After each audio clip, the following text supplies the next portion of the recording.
Hello students. In this video session, we will learn the basic details of an instruction cycle. As you all know that the basic function in any computer is to execute a program, and a program consists of a series of instructions. So necessarily when a program has to be executed, in turn we have to execute each and every instruction in this program one by one. So we have to understand the execution of every instruction.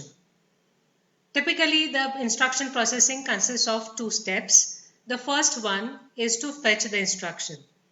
And to fetch the instruction, one has to read the memory in which the program is stored, and thereby the instructions are stored. So the first cycle is the fetching of the instruction. And the second step is the execution of this particular instruction.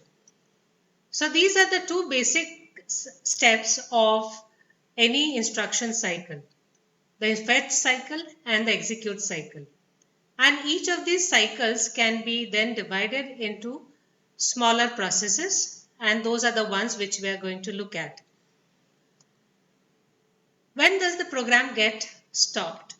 Or when does the execution stops or halts? It can halt in three scenarios. The first one is if in the program itself we have written an instruction to halt the execution, then the program execution or the program instruction will halt that particular execution. The second is if there is no power supply, suddenly the power supply switched off, the program execution will halt. And the third is if there is some sort of unrecoverable error which has occurred while execution of the program, then the program execution might get halted. Having looked at these basic two cycles, now let us understand how is a fetch cycle executed. The fetch cycle is initiated at the beginning of every instruction. So the processor starts the fetch cycle to obtain or to read the instruction from the memory. And after this instruction is read from the memory, it is put into a special register which is there in the CPU, which is called as the program counter. So the program counter essentially holds the address of the instruction which is to be fetched for execution.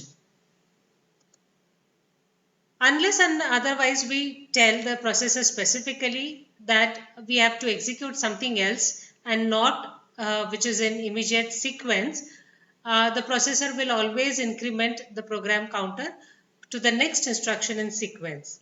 But if we specifically tell the processor that the current execution has to be paused and new execution has to be initiated from some other place, then we have to do this specifically. Otherwise, the processor will increment the program counter for after every execution is executed to fetch the next which is in sequence. Now the fetch instruction is loaded into again a special register which is called as instruction register. And this instruction register will then look at the bits which have been obtained, because the bits are the ones which will tell what action has to be initiated. Therefore, the processor will interpret the bits of the instruction register and then decide what type of actions have to be initiated. Now there are typically four types of actions which are to be initiated, but before we look at those actions, these are the computer components which we have discussed up till now. The main memory is the part where the instruction is stored along with the data which might be required for execution. Then we have the CPU, and in this particular CPU we have shown the two special registers, one which is the program counter which stores the address of the next instruction to be executed, and the instruction register which is used for storing the instruction which has been fetched from the memory. Apart from these, we have already discussed the memory address register, the memory buffer register, or the IO address register to address the IO devices, or the IO buffer register to fetch the data from the IO. Now let us understand what are the basic actions which have to be initiated after the decoding of the instruction has taken place.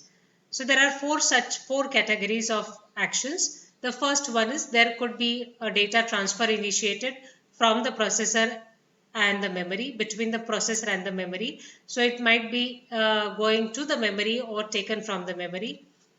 The second type of action might be a data transfer from the processor to an IO device or from an IO device back to the processor.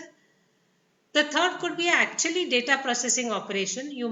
One might be initiating an arithmetic or logical operation on the data, or the next of type of operation is the control operation, where an instruction may specify to execute some other instruction which is not in sequence. So the sequence of execution might be altered using control type of actions.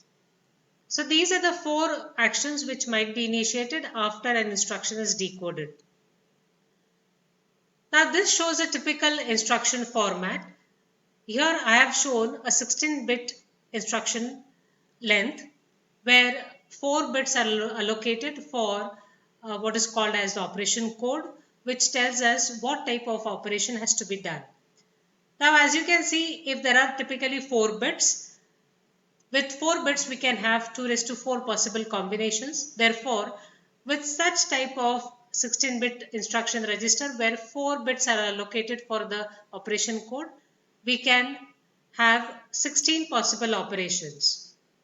And the remaining bits are assigned for the address or the operand, and this indicates the data which is to be fetched or which is to be acted upon after the operation has been decoded.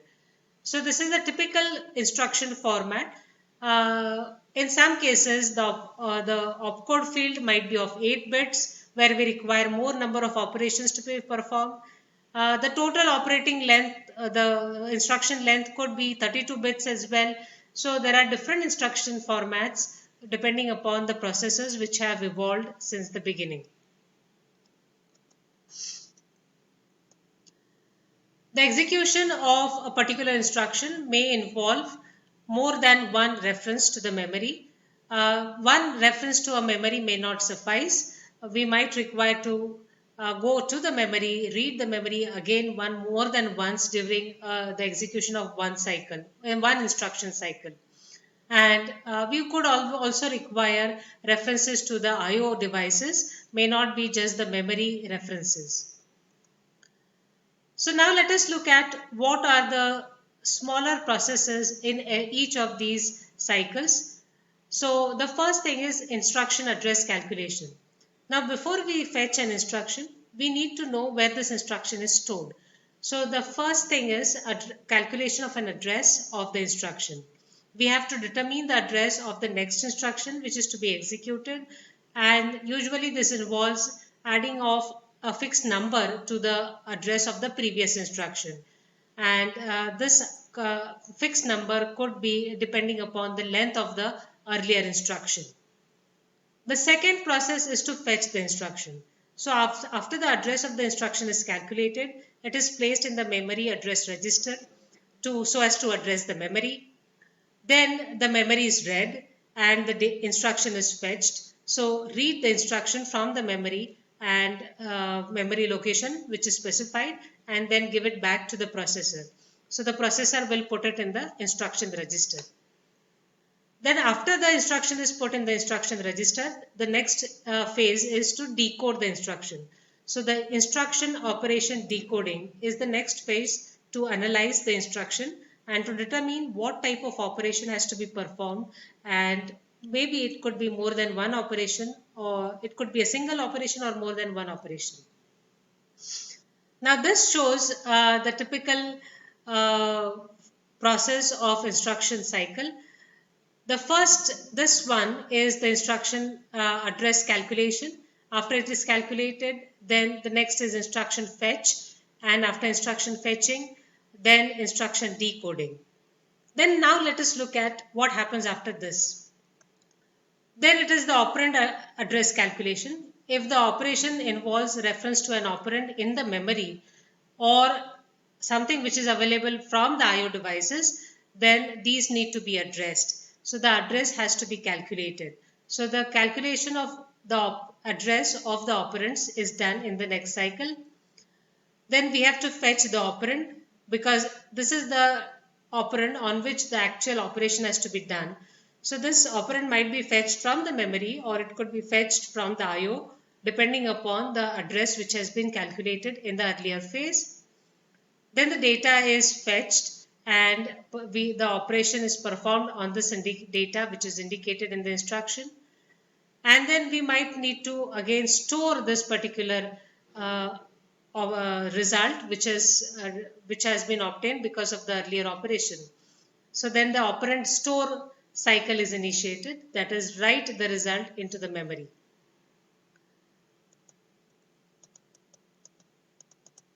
So if we look at this particular diagram, the operand address calculation is done, then the operand fetching is done. Now these could be multiple operands, so this could be executed more than once. After the complete operand is fetched, then the data is operated, and then after this operation, again the calculation for storage of this result is done, and then the operand is stored back in the memory.